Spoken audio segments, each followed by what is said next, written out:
देखिए, मराठा रिजर्वेशन जब महाराष्ट्र की विधानसभा के अंदर पास किया गया, मराठा रिजर्वेशन पास होने से पहले जब भी इस रिजर्वेशन के ताल्लुक से चर्चा हुई, उस चर्चा के दौरान हमने इसका समर्थन किया था कि मराठाओं को रिजर्वेशन मिलना चाहिए, क्योंकि मराठाओं की हालत अगर ख़राब हुई है तो वो मराठा समाज के ही जो बड़े बड़े पुडारी है, 200-300 परिवार जो मराठा समाज के पिछले 70 सालों से हुकूमत कर रहे हैं, जो शिक्षण सम्राट है, जो एजुकेशन के अंदर पूरा काम है, जिनके पास बैंक्स है, कोऑपरेटिव सेक्टर है, जो चीफ मिनिस्टर और मिनिस्टर्स बने हुए हैं, इनकी वजह से ये हाल हुई है। हमने इसका समर्थन किए थे, हमने ये मांग किए थे कि आप मराठाओं को रिजर्वेशन दे रहे हैं, हम इसका स्वागत करते हैं, लेकिन साथ ही साथ मराठाओं के साथ है तो आप मुसलमानों को भी दीजिए। हमने ये मांग किए थे कि मराठाओं के साथ आप धनगरों को भी दीजिए। लेकिन हमको एक बात का एहसास हुआ कि उस विधानसभा के अंदर चूंकि मराठाओं समाज की परसेंटेज ज्यादा है आमदारों की, तो सिर्फ एक ही आवाज के अंदर सुर चल रहा था कि नहीं, सिर्फ मराठाओं को। हमारा ये कहना है कि जिस प्रोसेस के अंदर गायकवाड़ कमेटी की रिपोर्ट के तहत ये जो रिजर्वेशन दिया गया है, हमने उसके ऊपर कुछ सवाल उठाए हैं। हमने ये कहा है कि जो प्रोसीजर अडॉप्ट किया गया है वो प्रोसीजर बराबर नहीं है। हमने कहीं पर भी है तो इनके रिजर्वेशन का विरोध नहीं किया है, लेकिन हम हमारे हक की लड़ाई आज जाएंगे तो किसके पास जाएंगे?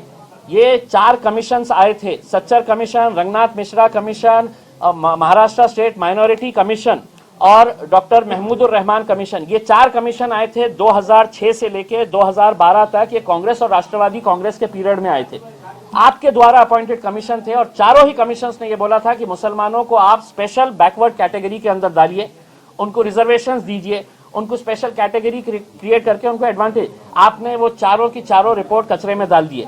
अब जब भाजपा और शिवसेना की सरकार आई और हम उनके पास गए मांगने के लिए, तो भाजपा और शिवसेना को कोई लेना देना नहीं है सरकार से, तो हम जाएंगे किसके पास? तो हम अदालत गए, और अदालत में अगर हम जाएंगे तो अदालत को हमको कुछ फैक्ट्स एंड फिगर्स बताना था। वो फिगर्स हमने क्या बताए कि हमने बताया कि मराठा को आपने रिजर्वेशन दिया, इस बुनियाद के ऊपर दिया कि उनका एजुकेशन परसेंटेज ऐसा है, उनका इकोनॉमिक स्टेटस ऐसा है, उनके पास कच्चे घर इतने हैं, उनके पास नल के कनेक्शन इतने हैं। ये एक्शन टेकन रिपोर्ट आपने ही खुद हमारे को दिया है कि हमने इस बुनियाद के ऊपर दिए। तो हमने अदालत के पास गए कि देखिए साहब, मराठास को आपने इस बुनियाद के ऊपर दिए है, मुसलमानों के बारे में भी आप बता दीजिए हमें। आप या तो एक फ्रेश सर्वे करवाइए इमीडिएट और हमको बताइएगा कि इस सर्वे के अंदर मुसलमानों को की कंडीशन ऐसी है। अगर हम संतुष्ट हो जाते हैं कि हाँ मुसलमानों की बहुत अच्छी परसेंटेज है, एजुकेशन, इकोनॉमिकली, सोशली, वेलफेयर इनका बहुत अच्छा है, तो हम ये पिटीशन विड्रॉ कर लेंगे। लेकिन हमको कम से कम पता तो चलना चाहिए। हमारा कहीं पर भी मराठा रिजर्वेशन का विरोध नहीं है, लेकिन हम प्रोसीजर बता रहे हैं कि जिस प्रोसीजर के अंदर इनको दिया गया है, उस प्रोसीजर के अंदर हमारे साथ जो नाइंसाफी हुई, क्या वो बताने का अधिकार भी हमारे पास नहीं है?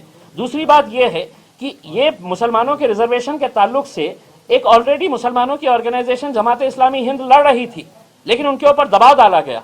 एक राजनीतिक पार्टी के एक बड़े नेता ने उनके ऊपर दबाव डालकर ये कहा कि अब ये पिटीशन विड्रॉ कर लो। तो क्या ये मुल्क संविधान के हिसाब से चलेगा या जोर जबरदस्ती के हिसाब से चलेगा? हम अदालत के अंदर जाएंगे, अदालत को लगेगा कि हमारे पिटीशन के अंदर मेरिट है, वो फैसला सुनाएगी।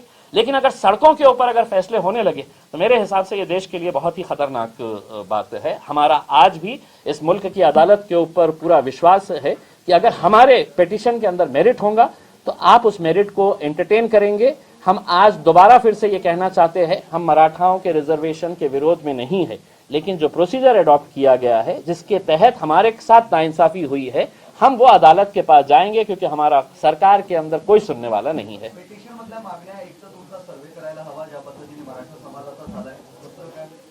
हमारा सबसे अहम मुद्दा यही है कि जो लैप्सेस किए गए हैं, वो लैप्सेस को अगर रेक्टिफाई करते हैं तो हमको ऐसा लगता है कि उसके अंदर हमें इंसाफ मिलेगा।